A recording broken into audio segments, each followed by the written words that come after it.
The Philadelphia Eagles just really know how to tug at the heartstrings. For good, for better, or for worse, we're going to go into the postgame show, Locked On Eagles. The Eagles hang on, defeating the Detroit Lions 38-35. I'm Louie DiBiase. He's Gino Camilleri. This is Locked On Eagles. You are Locked On Eagles, your daily Philadelphia Eagles podcast. Part of the Locked On Podcast Network, your team every day.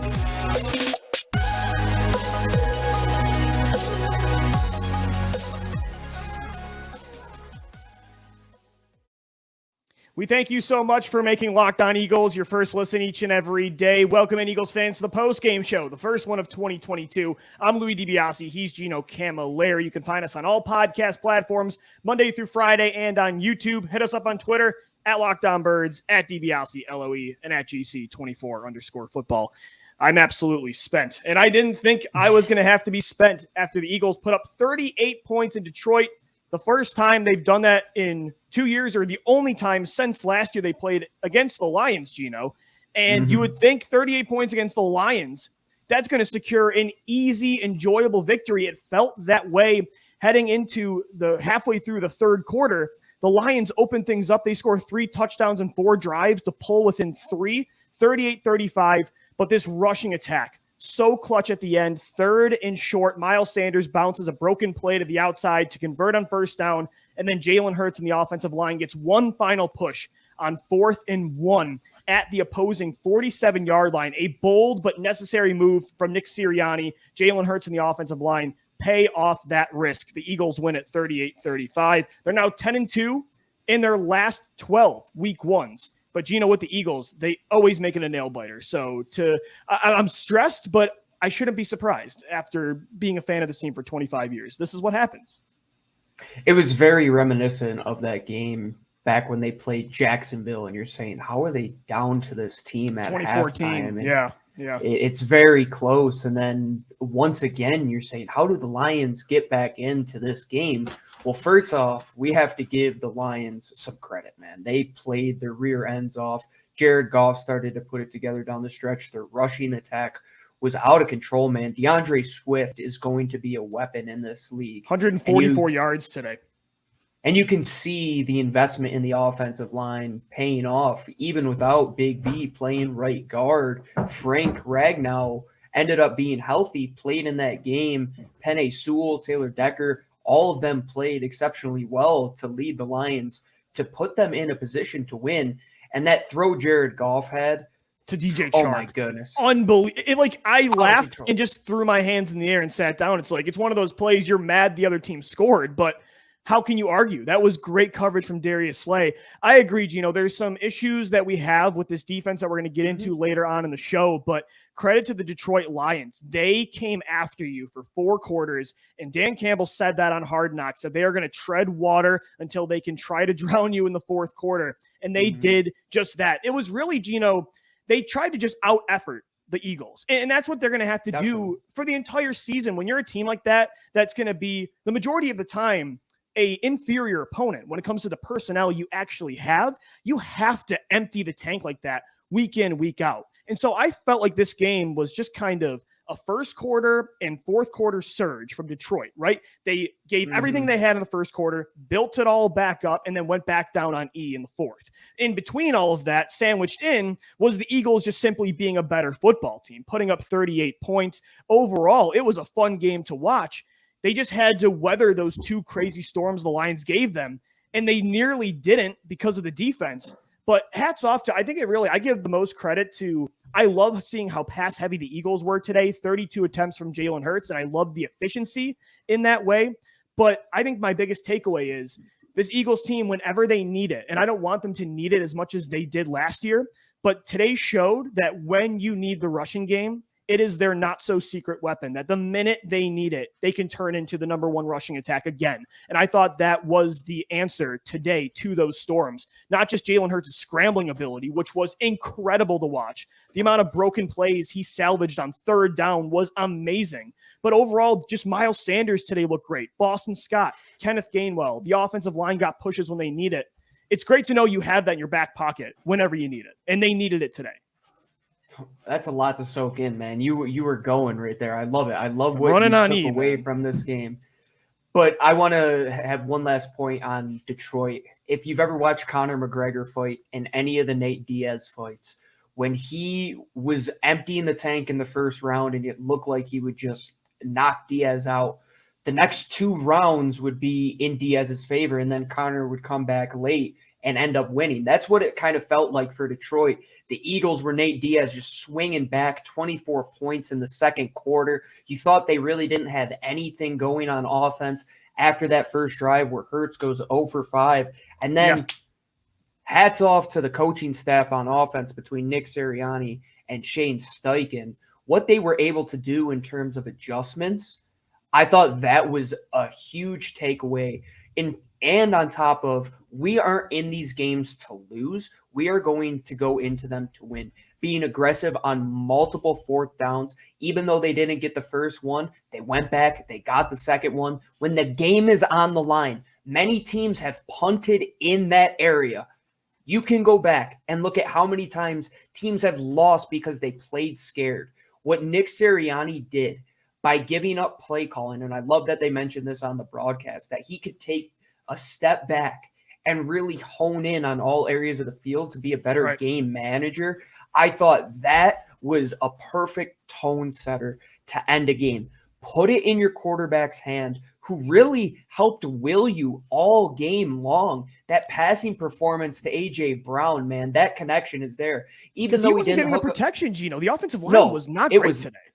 No, not at all. They had a tough job passing off some of those stunts that Detroit was throwing at them. Aiden Hutchinson lined up all across the defensive line, and they were really able to get Jalen Hurts off of his platform. But the thing is, when you have an athlete who is as good as Jalen Hurts, out of necessity, which it had to be today, because when the offensive line does settle in, and you will see him hit guys like Devontae Smith and Quez Watkins, and let me say, Lou, we lost on those 2 bets for our LOE3, but never have I been more happy to lose a bet to see A.J. Brown have the performance he did. Neither had a catch, and A.J. Brown had 10 receptions for 155 yards, the most receiving yards the Eagles receiver has had since 2018. Alshon Jeffrey, that 160-yard performance against L.A. So I'm with you. I'm happy. I mean, both had a goose egg, but I agree. A.J. Brown was crucial today. Like I said, 155 yards. That 54-yard bomb at the end of the half was a perfect throw from Hurts. Brown, I think, showed too how crucial he's going to be for Hurts' development over the middle. And that's the other thing, Gino, about Hurts' mobility that you mentioned is that got into the heads of the Lions to the point where they were hitting him late and it was starting fights because Hurts was opening up so much on the scramble drill that the RPO was working more. The middle of the field was opening up. It was getting in their heads, so they couldn't keep that intensity going. It was such a neutralizer. And we have talked for 2 years now to death about wanting Hurts to be able to throw the ball at volume at an efficient rate. But I don't want to make it seem like we hate scrambling and we don't think of mobility as a positive. Like you said, when it is needed, like it was. Do you see Donovan McNabb behind me? Yeah, right. Michael Vick, Randall Cunningham. I have Randall Cunningham painting it. Trust me, I've said a million times on the show, you need to be mobile to be a quarterback in the NFL nowadays. 100%. We don't want him to need it as much as he did. But today, I thought it was the perfect balance because I thought after going 0 for 5, he really did settle in. 18 of 32 for 243 yards. No passing touchdowns because of 4 rushing touchdowns. But overall, I was very happy with Jalen through the air and on the ground. And I liked his ability to maneuver the pocket today. There were some times where he might have been a step early, but I thought he really I think it was in his head because of the consistent pass rush. As opposed to the Detroit game last year where he was bailing all of the time out of clean pockets. Today, the pocket really wasn't that clean, and he escaped to where he needed to. There was only 1 or 2 times where he really got into trouble behind the line of scrimmage, but outside of that, he put another, pristine Jalen Hurts foot in the ground, break somebody's ankles on the edge to escape the pocket, and he can just outmaneuver anybody. And when you have an 11-on-11 team and you have a quarterback that no matter where you are on the field, he is a threat in the red zone. How did they not see it coming that he was going to get that ball on that 4th down? I have absolutely no idea. Yeah. walked into the end zone. And the trust that they put in all of their players on offense. We didn't see Quez get involved too much. We didn't see Devontae get involved too much. But what they were able to do just by being on the field and using them in motion. Look, the one pass, I believe it was to Zach Pascal, where you motion Quez Watkins across the formation, and you let this delayed over route come open with the underneath pass to the running back as well. Quez Watkins is a threat. Smith is a threat. There will be games where A.J. Brown might have 1 or 2 catches, and those guys will open up the rest of the offense. But it was balanced today with Kenny Gainwell getting involved. Miles Sanders was involved. You had, Dallas Goedert was involved with Noah Tongiai, and Zach Pascal was there. You were willing to put the ball in the hands of multiple players and still get your playmaker 150 some odd yards in the air. And not only were they by design to just force the ball into his hand on some bubble screens, they were him just being way better than anybody else on the football field. And he made some amazing plays. I mean, that Brown diving catch too, on first down for about 15 yards.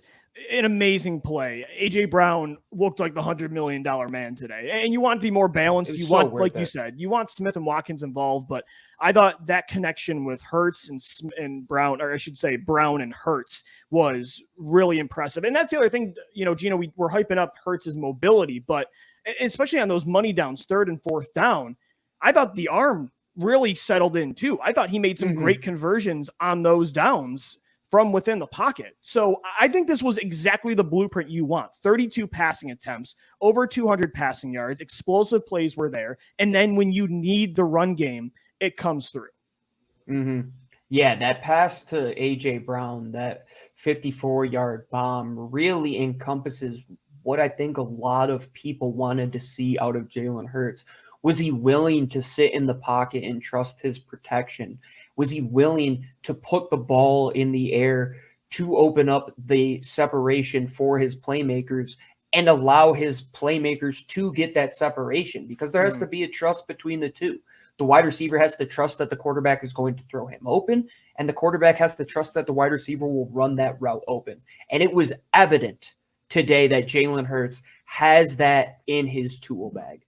And now that you've seen that with his ability to move the ball on the ground, with his ability to move the ball to multiple different playmakers, when the offensive line settles in with the way they played and the run game that they have, that's just like having a 12-6 changeup that you could throw at the drop of a hat and drop 200 plus yards on the ground. Miles Sanders, Lou, to me, was today's MVP. 96 yards on 13 carries, 7.4 yards, and his first touchdown since 2020. Unbelievable.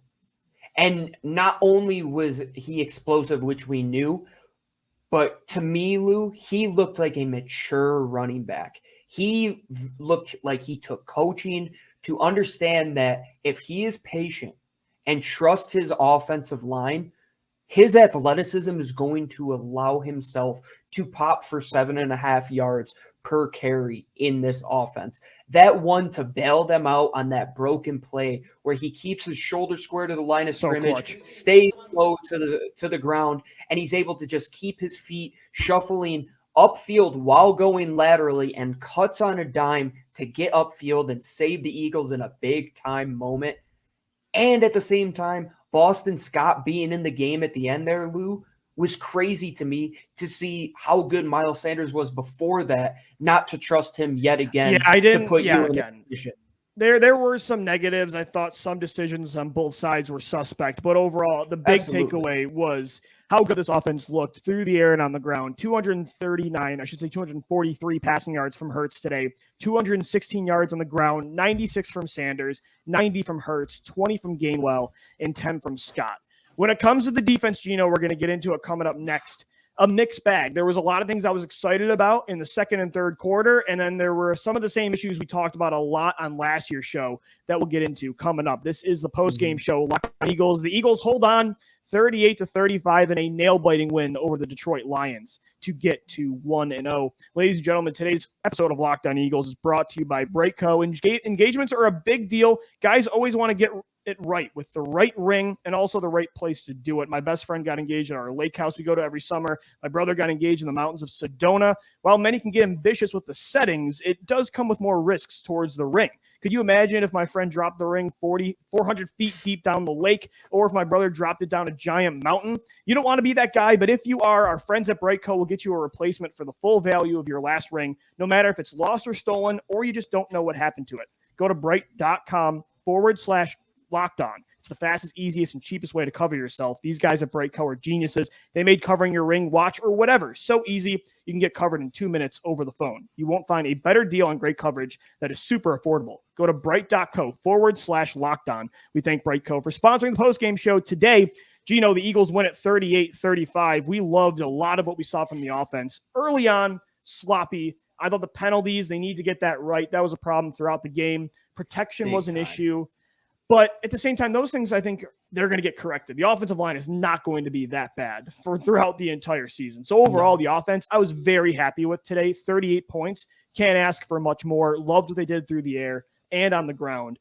When it comes to the defense, there was a time there for like an hour. I was marveling over the talent they had at linebacker. In the secondary, James Bradbury had a pick six off of an amazing tip from Kazir White. Darius Slay lockdown coverage. I thought Marcus Epps was flying around today. CGJ made some good plays too.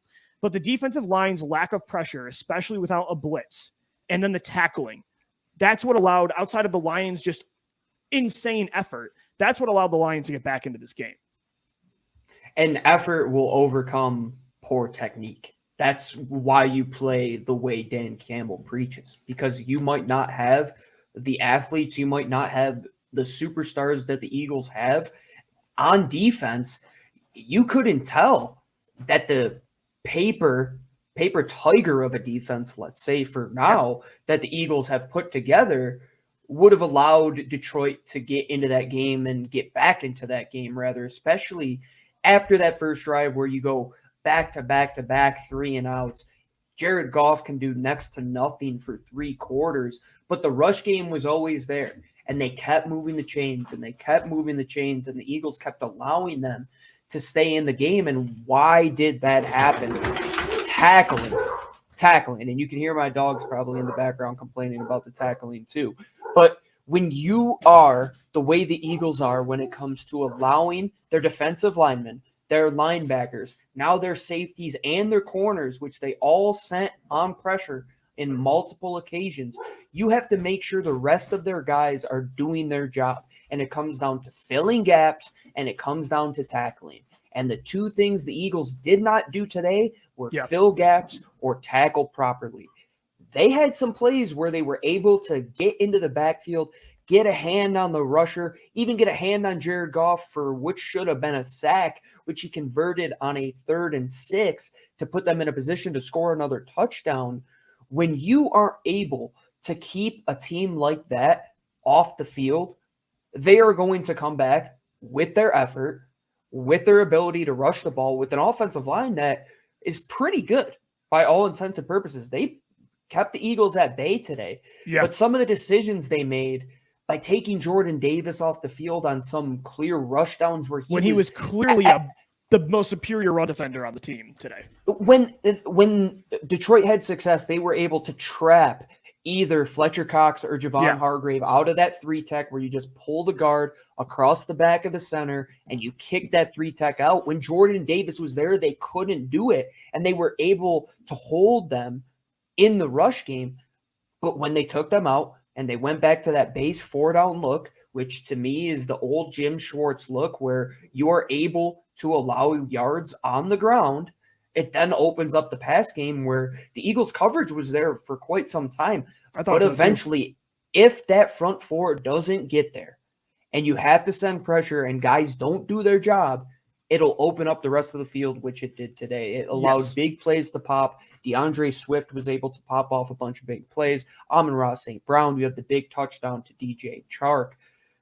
Yeah, there were some guys who did individually well, but as a unit, it still has to come together. And Johnathan Gannon is definitely responsible for a lot of that. I thought Hassan Reddick should have been on the field way more than he was. He was excellent against the run, I felt. He was able to get upfield very often, and he just decided to play this 4-down base look and put Derek Way too Barnett in much. there at times, and I agree. I wasn't a fan of it at all. And it wasn't especially working, with the way, man. That's the thing. Is like especially when with the way the linebackers were covering out to the edge. Like, let those guys go and get to the quarterback. Right. Put 5 of them out there and go. That's the issue is like, yes, do you want to be a team that dominates with a 4-man front so more guys can be in coverage? You can be more creative. Absolutely. But when it's not working, you have to switch it up. And that's the issue I agree with. I think the odd versus even was not balanced at all today. I thought they brought a lot of different pressure packages, but I thought the timing of them sometimes they weren't there when it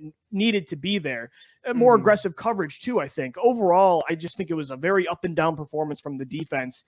It's weird that the defensive line of all 3 levels of this defense was the weakness, considering how deep we've thought, and we know it still is.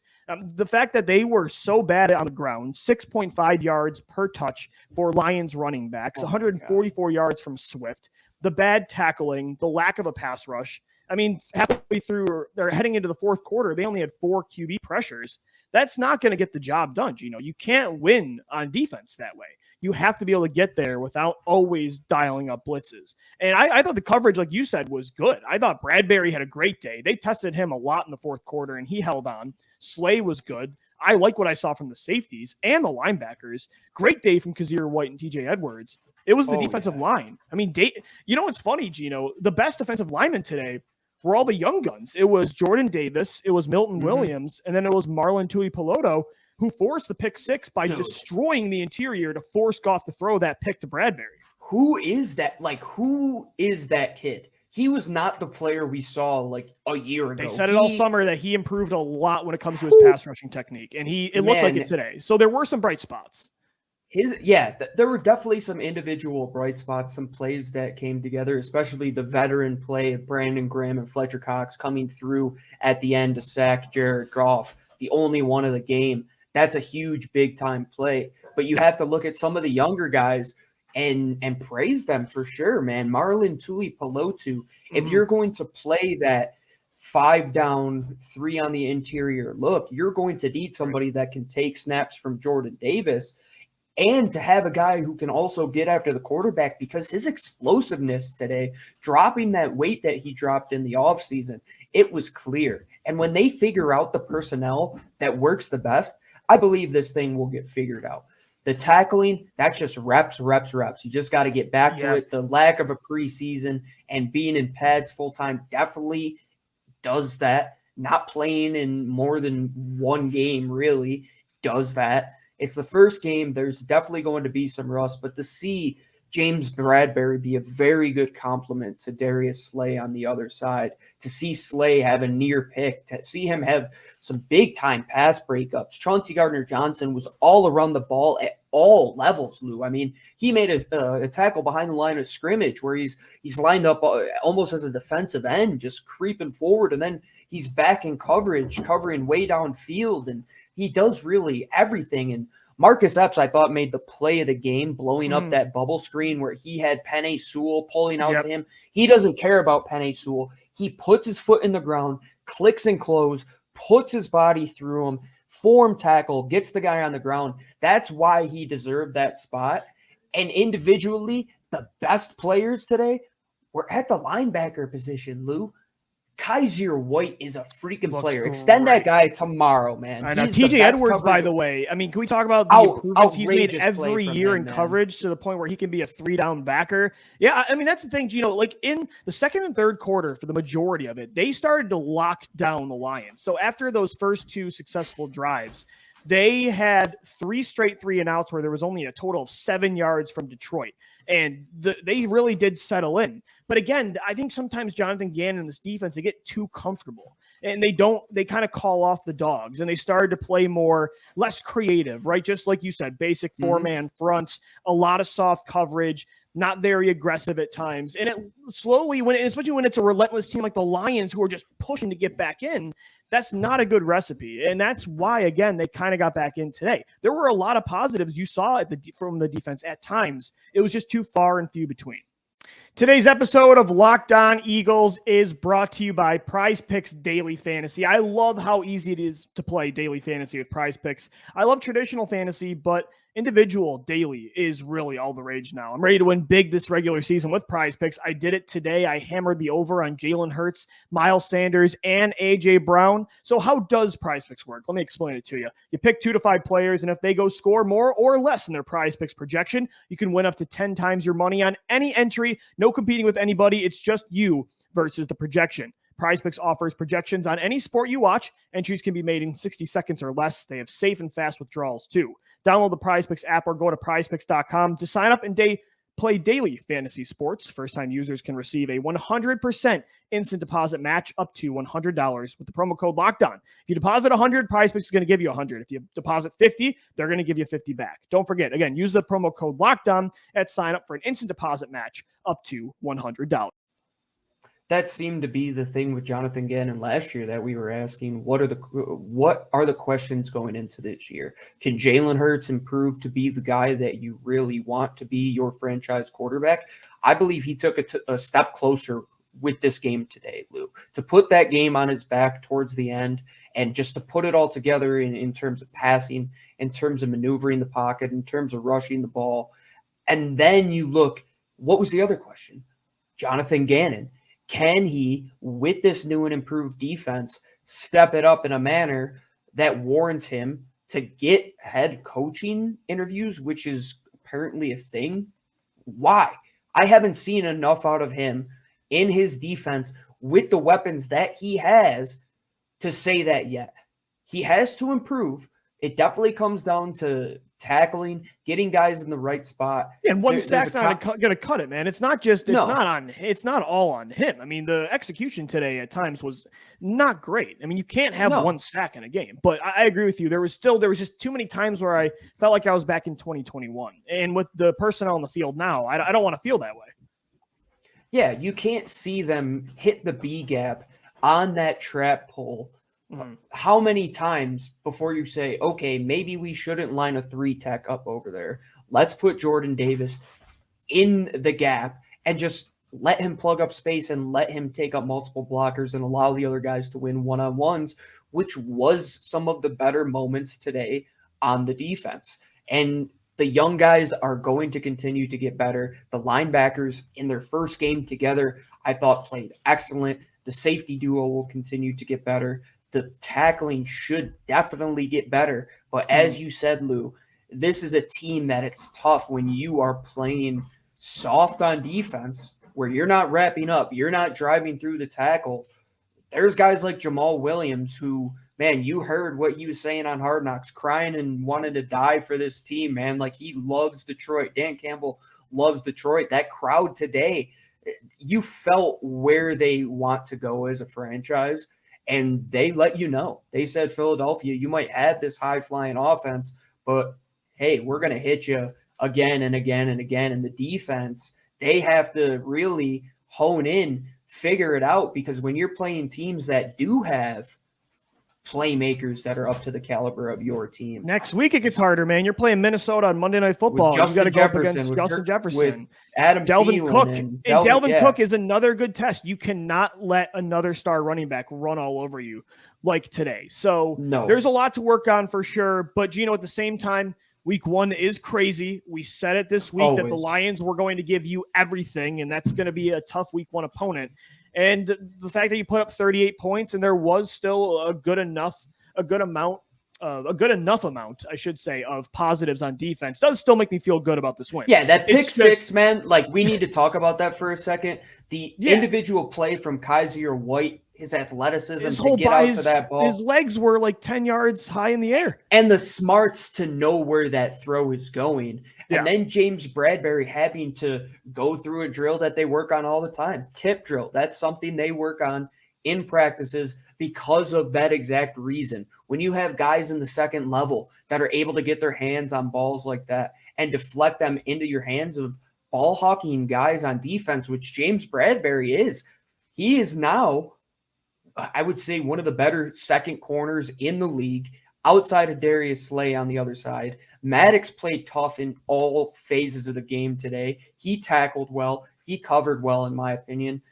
When they click and they start to gel, I believe those defensive performances will come where you see them hold teams to sub 20.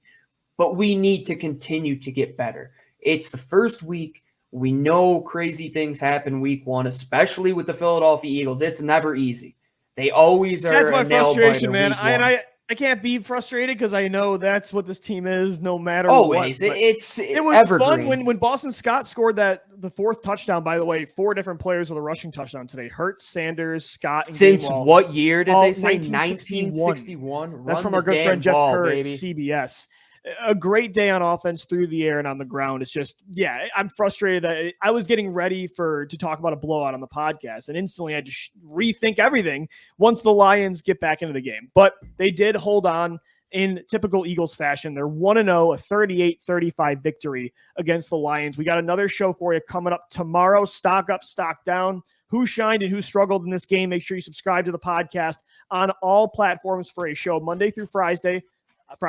And on YouTube as well. It's been a crazy day, man. Forgive me. And it's the witching hour in the NFL. The 3 o'clock to 4 o'clock window, chaos ensues. And that's exactly what happened today, including this Eagles-Lions game. Football is back, and we're spent, but in a good way for sure. Follow us on Twitter as well, at LockedOnBirds, at GC24_football, and at DiBiase-LOE. We thank you so much for making Locked On Eagles your first listen each and every day.